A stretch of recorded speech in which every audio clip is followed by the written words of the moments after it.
Friends, இப்போ என்ன பார்த்துன்னுக்கிறேன்னா வீட்டை தாங்க க்ளீன் பண்ணிக்கிறேன். ஒரு வாரம் வந்து அம்மா வீட்டுக்கு ஊருக்கு போயாச்சு.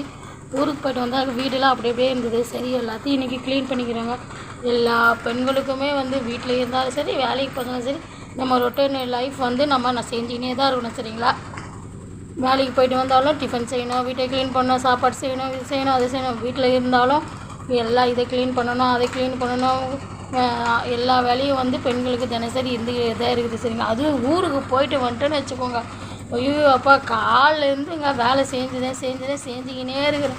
வேலையே இன்னும் ஆகலை. இப்போ தாங்க இந்த வீட்டை கழுவி தள்ளிட்டு துணியை மிஷினில் போட்டு, நான் துணி எப்பவுமே கையில் தான் துவைப்பேன். ஊருக்கு போய்ட்டு வந்தால் துணி நிறைய இருந்ததுனால மிஷினில் போட்டுவிட்டேன். இப்போ என்ன பண்ணுவேன், விலை சாமான் தாங்க தேய்க்க போகிறேன். விலை சாமான் தேய்க்கிறதுக்கு எப்படினாலும் 1 மணி நேரம் மேலே ஆகும்.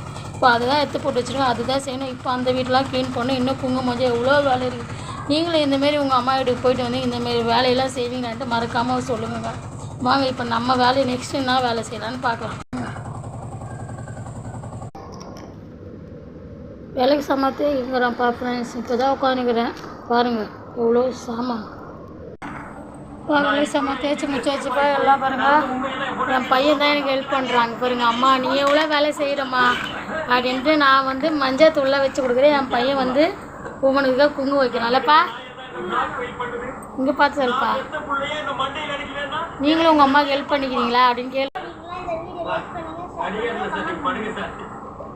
ஒரு வழியாக பாருங்கள், எல்லாத்தையும் வந்து தொடச்சி குங்குமஞ்சள் வச்சாச்சுங்க. இப்போ என்னென்ன பண்ணணுன்னா, நம்ம பூஜை தான் பண்ணணும், பூ தான் போடணுங்க. பாருங்கள் எவ்வளோ வேலை தெரியுமாங்க.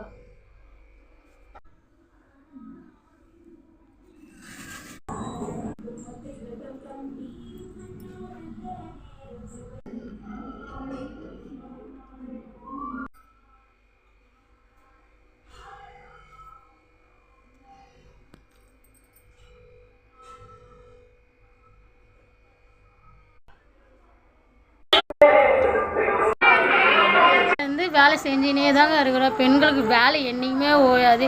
அப்புறம் வீட்டில் இருக்கிறவனா சும்மா இருக்கிறேன்றாங்க. எங்கெங்க சும்மா இருக்கிறோம். நம்ம வீட்டில் இருந்தால் இதை ஏறலாமா, அதை வேற கட்டலாமா, இங்கே கழுவலாமா, அங்கே கழுவலாம். ஊருக்கு போயிட்டு வந்தால் அதுக்குள்ளே தவகளுக்காக குடும்பம் பண்ணுது, பூரா குடும்பம் பண்ணுது. எங்கள் வீட்டு உள்ள தவகளுக்காக பூரா. அப்புறம் அந்த மரக்கட்டை, சின்ன குட்டி மரக்கட்டை அதெல்லாம் இருக்குதுங்க. நீங்களும் ஊருக்கு போயிட்டு இந்த மாதிரிலாம் கஷ்டப்படுறீங்கன்னா மறக்காமல் ஒரு கமெண்ட் சொல்லுங்கங்க. பூ கட்டினுக்கிறப்பா.